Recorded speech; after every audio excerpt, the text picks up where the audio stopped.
कांग्रेस ने एक बार फिर अपने युवराज राहुल गांधी को जिताने के लिए सबसे सेफ सीट का चयन किया है। वो सीट जो फिलहाल भाजपा की पहुंच से बहुत दूर है, जहां से 2019 के चुनाव में कांग्रेस ने बड़े मार्जिन से चुनाव जीता था। राहुल गांधी एक बार फिर अपनी सबसे सुरक्षित सीट वायनाड से चुनावी मैदान में उतरने जा रहे हैं। लोकसभा चुनावों की तारीखों का ऐलान कभी भी हो सकता है, जिससे पहले सभी राजनीतिक दल चुनाव जीतने के लिए कमर कस चुके हैं और अब अपने कद्दावर उम्मीदवारों को मैदान में उतार रहे हैं। इसी कड़ी में कांग्रेस ने शुक्रवार को लोकसभा चुनाव के लिए अपने उम्मीदवारों की पहली सूची जारी कर दी है। इस लिस्ट में जिन 39 उम्मीदवारों को जगह दी गई है, उसमें राहुल गांधी, भूपेश बघेल, शशि थरूर और डीके सुरेश जैसे दिग्गज नेताओं के नाम शामिल है। कांग्रेस ने राहुल गांधी को लोकसभा पहुंचाने के लिए एक बार फिर सबसे सेफ सीट के तौर पर साउथ का रुख किया है।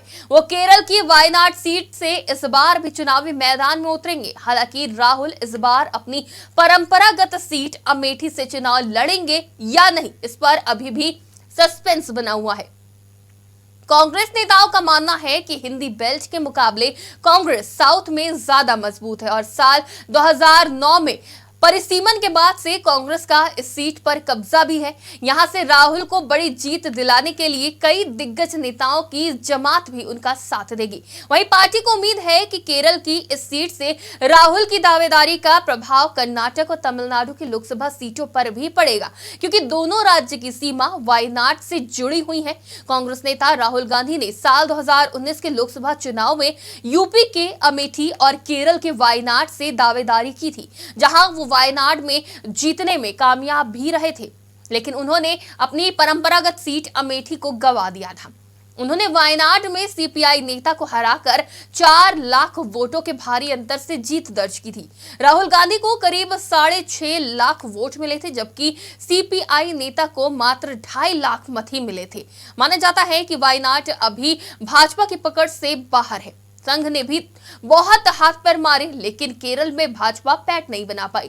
प्रमुख लड़ाई लेफ्ट और कांग्रेस में रही है। यहाँ पर वायनाड में भाजपा दूर कहीं तीसरे नंबर पर है। इस बार भी वायनाड से भाजपा का वैसा कोई प्लान भी नजर नहीं आ रहा, जैसा अमेठी रायबरेली को लेकर है।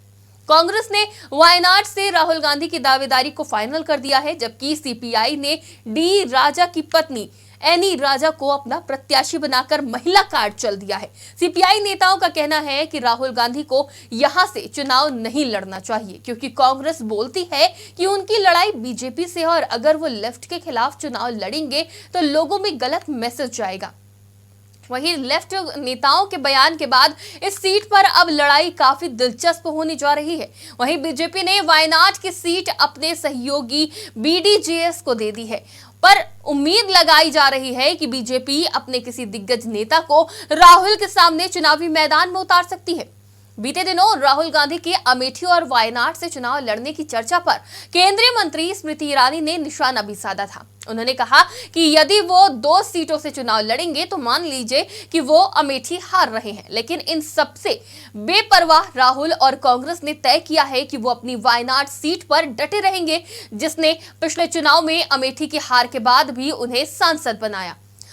राहुल गांधी के सामने वाम दलों ने इस बार एनी राजा के रूप में मजबूत उम्मीदवार उतारा है, ताकि मैच फिक्स ना लगे। लेकिन राहुल गांधी का कद और भविष्य की राजनीति को देखते हुए वोटरों के लिए फैसला करना ज्यादा मुश्किल नहीं होगा।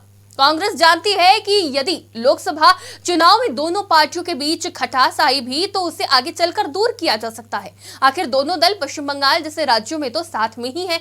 अब देखना यह होगा कि राहुल गांधी खुद अपनी इज्जत बचाने के लिए सबसे सुरक्षित सीट से चुनावी मैदान में उतर तो रहे हैं, लेकिन क्या इससे कांग्रेस की नैया पार लगेगी और लोकसभा चुनाव में कांग्रेस अच्छा प्रदर्शन कर पाएगी? फिलहाल के लिए इतना ही। देश और दुनिया की तमाम खबरों के लिए देखते रहिए आज की खबर।